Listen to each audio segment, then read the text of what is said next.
Good morning, my fellow yogic travelers. I am mighty glad to be alive today, and I hope that you are too. We are continuing this week in our series of initiation tales for women, and we're going to do another Grimm's fairy tales today called Three Men in the Woods. But first, I want to share with you from some of my other Dharma tributary sources. The first one, of course, is what I call the Awakening Joy. This is like you could say the Dalai Lama strain. And I'm going to read something today that people may not be familiar with. It's called the Mangalam Sutra, Mangalam Sutra of the Buddha. And this is his discourse on blessing, the Buddha's discourse on blessing. To spend time in the company of wise people and to honor those who are worthy. To live in a place that is good for you, to do good deeds and keep right on going in the right direction. To be well educated, to develop your skills. Come to train yourself in discipline and use words carefully and beautifully. To take good care of your father and mother, to cherish children, and to engage in a livelihood that is harmless. To give generously to others, to deliver the integrity and care to everyone who you consider family. To avoid doing harm, to be careful with intoxicants, and to develop wholesome states of mind, to incline thy mind to well-being. To be respectful, humble, content, and grateful, and regularly bring spiritual teachings into your life. To be patient, open to learning, to be in touch with people on the spiritual path, and to discuss spiritual teachings. To delight simply in the holy way, to understand the deepest truth, and to realize the highest freedom and happiness. Given the face of the crazy ways of the world, a mind that studies is free from shame, sorrow, and has peace. Those who act in these ways cannot be dragged down. Everywhere they go, they find well-being. So that's what the Buddha has to say for today. Now, when I talk about the importance of positive mental attitude and how that spills over into affirmation, which will become the kind of hypnotic suggestions that you give yourself that your subconscious mind is going to follow up on. So the first thing, remember, is watch your phraseology. Really important to not speak like there's two worlds, a higher world and a lower world, a material world and a spiritual world. Only one world. And your words are going to reflect the lack of split, the unity of those words. Not holding on to how things have been in the past, no matter how long-standing any given issue is. There's no reason to allow that to continue. Owe no allegiance to the false, to the limited. Nothing is too sacred or long established for you to fling it out. There's no holy cow, no sacred cow that you have to protect, except your indwelling spirit and the awakening to that. So if you believe you're entitled to peace and harmonious progress in your life, then set aside a time every day for, you could call it prayer or study or practice or whatever it is that hooks you up, plugs you back in, connects you again, reestablishes the wires being connected, whatever image you want, as far as possible for you. And remember, there's no cause for anxiety when it comes to reproaching yourself about anything you can't accomplish, right? Whatever is not possible for you to accomplish, it can't be your duty to do anything that is beyond your strength or means, or anything you don't have the time to do, or pay any sum of money that you don't have, or to sacrifice your personal integrity or spiritual development. None of those things are binding on you. Or as it says, all things be ready if your mind be so. Call from Pennsylvania. Call. We have to have that on recording too, right? Pennsylvania. Call. So supply the mental condition, the demand, and the opportunity, the occasion will absolutely present itself. So remembering that, we'll go into a final affirmation at the end of the... We have not connected or met yet, but it does look like our networks overlap. I'm going to let this play. It'll be a weird interruption. What can I do? I'm at the desk, and we're getting a business call coming in. Couldn't help that. I know you get bombarded by recruiters, but every relationship we have started with a call just like this one. Brad, one chance to separate myself from all the So other recruiting now I'm going to processes. do a story over this. We'll The fastest- hopefully the he'll best shut way up I soon. know to do that is to Is make a called career Three Men in the of Woods. talent in the space with good numbers. All right. Once there was a man Respected whose company, wife died, and he had a daughter, some work with a big and there was team another woman in his about to village. come on the market Her for husband 35 died, and she had a years. daughter. Pure hunter, And the two daughters became friends with each other, and they used to take a walk in the woods, and they would talk to each other, and they seemed friendly enough. And then after a while, the woman was bold and said to the daughter of the man, "I want to marry your husband. I want to marry your father. Tell him so." So he wasn't so sure about it. So he said to his daughter, here's a boot that has a hole in the sole. Hang it up in the attic and pour water into it. If the boot holds water, then I'll marry this woman. And if the boot doesn't, then it's not right. So up she went into the attic. She hung the boot in the attic with the hole in the sole. She poured water into it, and it held the water. Well, he said this must be a sign, so he decided to marry the woman. So everything was okay, and the woman said to the man's daughter, you're so beautiful, because her daughter was not so beautiful, that you're going to drink milk every day. You're going to wash in milk, and you're going to drink wine every day. But my daughter, she'll only wash in water and drink water. Well, that sounded like an interesting prospect, but that's not how it was set up, because what really happened is the man was a traveling salesman, and as soon as he left the house and went on his way, then her new stepmother really showed her face, and it was mean and bitter and sarcastic. And she said, "You're going to drink water and wash in water. My daughter will wash in milk and drink wine." And in fact, she hated her new daughter so much that she wanted to find a way to get rid of her because she was mean and vicious. So it was not just giving her ugly tests to finally she just said, "I got to kill her in some way." So she said to her, "Here, I want you to go out in the dead of winter, it's freezing cold, and bring home some strawberries." And the daughter said, "There's no strawberries." And she says, "Don't you give me any lip, you get out there." And she gave her a paper frock, a paper dress to dress in, and she gave her just a crumb of bread. And she figured either she'll freeze to death or she'll starve to death because she'll never find strawberries and I'll be done with her. Well, what could she do? She was such an obedient, wonderful daughter that she went out there with a crumb of bread and in a paper frock, and she was freezing. She couldn't find any strawberries. Ridiculous. It's like the impossible task. But as she walked a little way or a long way or whatever way it takes in these stores, she saw a hut in the woods, and she noticed there were three little men peeking out from the window, and they saw her. And she knocked on the door, and they invited her, "Come in, child, you must be freezing cold." And she was. So she sat down by the fire to warm herself, and they said, "By any chance, do you have any food?" And he said, "Well, I have a little bit of bread." He said, "Would you share it with us?"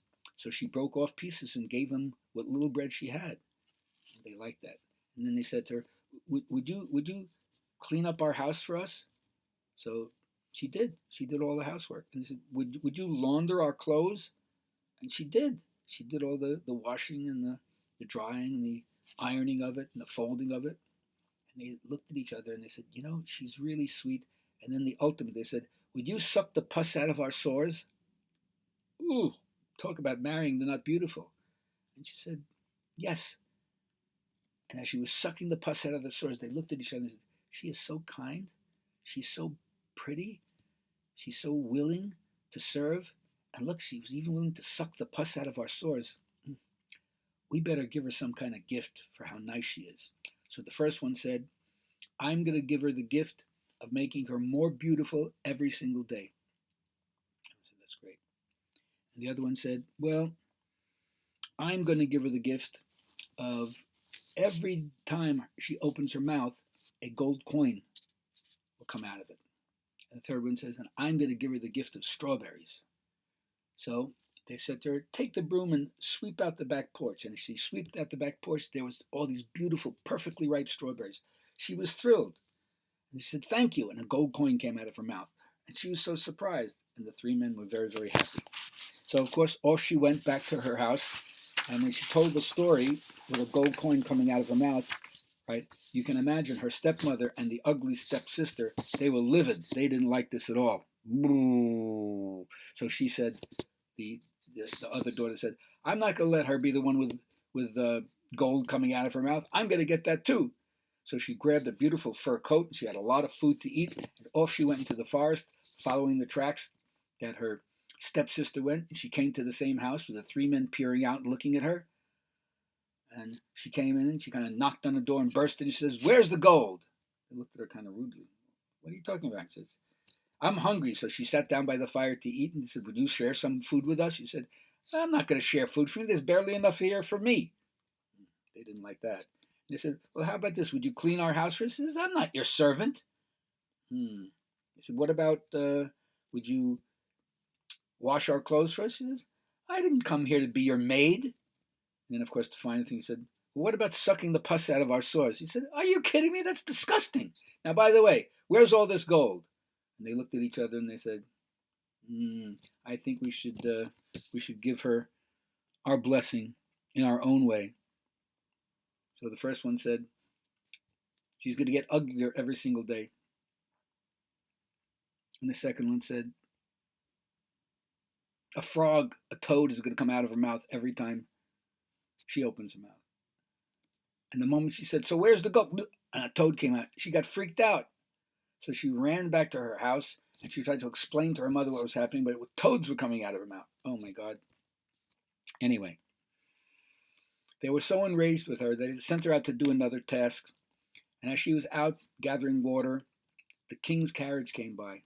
And the king saw her, and she was so beautiful that he said to her, "Would you want to come with me?" And she said, "Yes, anything to get away from my stepmother and stepsister." So off they went, and they got married. You think that's the end of the story? No. A year to the day, they had a son. And when the stepmother heard that she'd become the queen and had a son, she said, "Oh, I'll go visit her and maybe I can make some hanky panky here going on." So she went to the castle to visit. And when she had an audience with her daughter, her stepdaughter, behind everybody's back where no one could see, she grabbed the stepdaughter's upper body and her daughter grabbed the stepdaughter's lower body and they threw her into the river, thinking that they'd drown her. And then the stepdaughter stepped into the bed. And when the king came to say hello and talk to her, she had her back turned to the king so he couldn't see. But when she spoke, a toad came out of her mouth. Said, "Gee, that's not like my wife. Gold comes out of her mouth." And then the mother interrupted and said, "Listen, she's sick. She's having a violent sweat. She's okay. Just leave her alone right now." So the king didn't impute any kind of evil intentions to her. So he let her go, you know. And then when it came time for the christening, all right, what happened was the scullery maid saw a duck coming up the river. And in these tales, animals can speak. That's how you know you're in the other world. And the animal said this. This is really a great quote. "King, what art thou doing now? Sleepest thou or wakest thou?"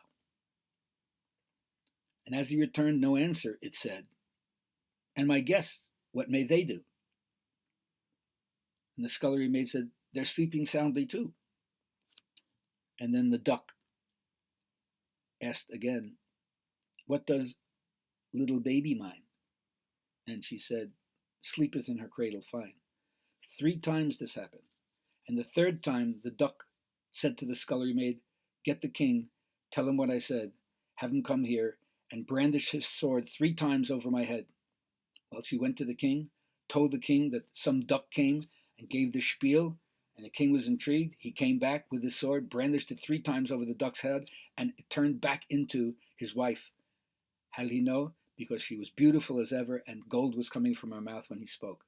So he hid her on the side, and the day of the christening, the stepmother and the stepdaughter, who was disguised so he couldn't see her face, came into the christening room as if everything was going to happen with them in attendance. And before the christening began, the king said to the stepmother, "What would you think about somebody who was a thief, who lied, who was a murderer? What do you think we should do? What would be the right punishment for a person like that?" So immediately the stepmother said, "They should be put in a barrel filled with nails, and they should be covered up and thrown into the river." And he said, "You have pronounced your own punishment."